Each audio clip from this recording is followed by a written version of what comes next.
मंदिर में अगर दिया लगाने जा रहे हो, बाती लगाई है आपने मंदिर के अंदर, तो कुछ देर बैठिए, कुछ देर स्मरण करिए। हमारे यहां तो यहां तक कहा गया है कि किसी मुर्दे को अगर जलाया भी जाता है तो कभी गोल बत्ती नहीं लगती। आप मटके के पास में, परिंदे के पास में, जल के पात्र के पास में कोई भी अगर दिया लगाएंगे तो वहां गोल बत्ती रखकर लगाएंगे तो घर में लक्ष्मी नहीं टिकेगी।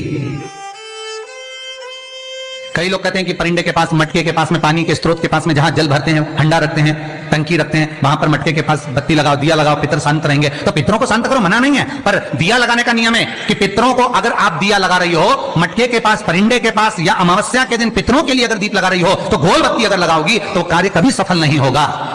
घर में लक्ष्मी नहीं टिकेगी, संपदा नहीं रहेगी, घर में कोई ना कोई बीमार पड़ा ही रहेगा। धन आएगा जाएगा, टिकेगा नहीं। इसलिए पितरों के लिए अगर दिया लगाना है, पूर्वजों के लिए दिया है, तो कपाल क्रिया तक रुकना पड़ता है कि थोड़ा रुकिए, कोई पीछे से आकर कुछ करना जाए। दीप जलाने थोड़ी देर रुकिए, और दीप का भी नियम है महाराज, दीप का भी नियम है। दिए में जो फूल बत्ती लगती है, गोल बत्ती लगती है, गोल वाली, ये बत्ती हमेशा कोई विष्णु भगवान की पूजन कर रहे हो, शिव जी की पूजन कर रहे हो, कोई अन्य देवता का अगर आप स्मरण कर रहे हो तो गोल बत्ती लगाई जाती है। भगवान के मंदिर में पूजन कर रहे हो तो गोल बत्ती लगाएं।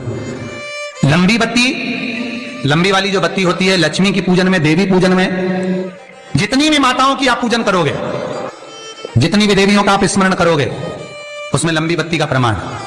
पितरों की पूजन में लंबी बत्ती का प्रमाण है। लगाना है पितरों के लिए अगर दीप लगाना है तो लंबी बत्ती लगाइए, लंबी बत्ती महाराज, लंबी बत्ती का प्रमाण हमारे यहां शास्त्र का, गोल बत्ती का प्रमाण।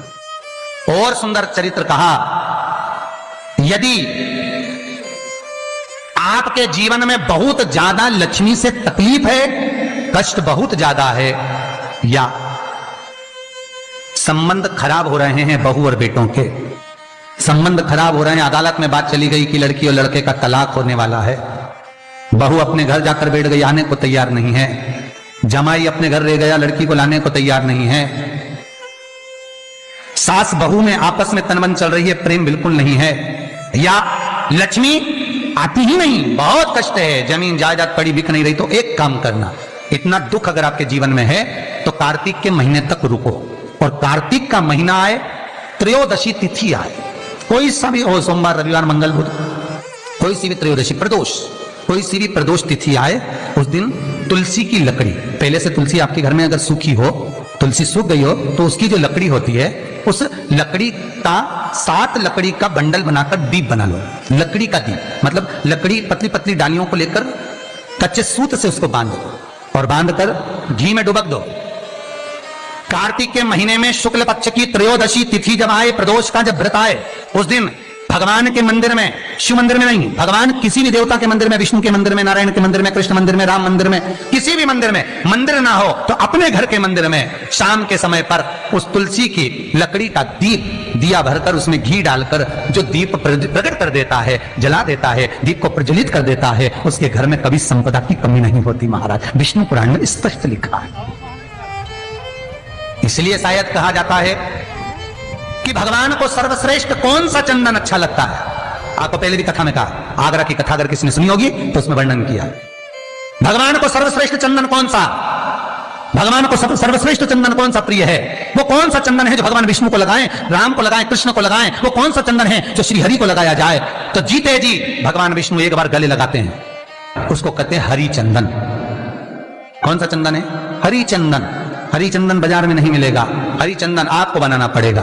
कैसे बनाना है? तुलसी जब सूख जाए उसकी जड़ को निकाल लिया जाए, वो जड़ को पानी में धो लिया जाए, धोने के बाद उसको सिलबट्टे पर, पत्थर पर घिसा जाए, और घिसकर उसमें थोड़ा सा कुंकू, रोली डालकर तैयार कर कर जो भगवान विष्णु के मस्तक पर, कृष्ण राम के मस्तक पर लगा देते हैं, और उसकी एक बिंदी अपने हृदय पे लगा लेते हैं। जीते जी भगवान एक बार उसको गले लगाते ही हैं। हरि चंदन प्रियता। जैसे शिव महापुराण में रुद्र चंदन का भाव है, शिव महापुराण में रुद्र चंदन का प्रमाण दिया जाता है। अगर आपने लिंग पुराण पढ़ी हो तो उसका 5वां स्कंद अवश्य पढ़िएगा महाराज, और शिव महापुराण अगर पढ़ रहे हो तो उसका कुमार खंड पढ़िएगा, जिसमें रुद्र चंदन का प्रमाण है। रुद्र चंदन कैसा? रुद्र चंदन का प्रमाण कैसा? तो महाराज कहा चंदन घिसकर, पीला चंदन घिसकर उस चंदन को 3 मुखी रुद्राक्ष पर लपेट लिया जाता। 3 मुखी रुद्राक्ष पर उस चंदन को लपेटा जाता। लपेटोगे उसके बाद उसको ऐसा गोल करोगे तो एकदम चिकना हो जाएगा, एकदम चिकना, ठीक है, एकदम चिकना हो जाएगा। और उस चंदन को आप शिवरात्रि के दिन, और कोई से भी महीने की शिवरात्रि, किसी भी महीने की हो, सब फलदायी होती है। अगर आप पंचांग में देखेंगे तो शिवरात्रि लिखी हुई आती है, हर महीने शिवरात्रि पड़ती है। किसी भी महीने की शिवरात्रि पर रुद्र चंदन अर्थात जो चंदन का आपने 3 मुखी रुद्राक्ष में लेपन करा है, उसका गोला बनाया है, वो चंदन अच्छा मोटा मोटा कर लेना, अच्छा बढ़िया, ऐसा नहीं थोड़ा बहुत ही लगा, पूरा रुद्राक्ष दिखना नहीं चाहिए, पूरा लपेट कर उसको शंकर के शिवलिंग पर ले जाकर रख दीजिए और फिर धीरे धीरे शंकर भगवान का जल अभिषेक करना प्रारंभ कर दीजिए। वो चंदन पूरा धीरे धीरे शंकर के शिवलिंग पर डलना चाहिए। शंकर के मूल मंत्र श्री शिवाय नमस्तुभ्यं का जाप करिए। यह कहलाता है रुद्र चंदन।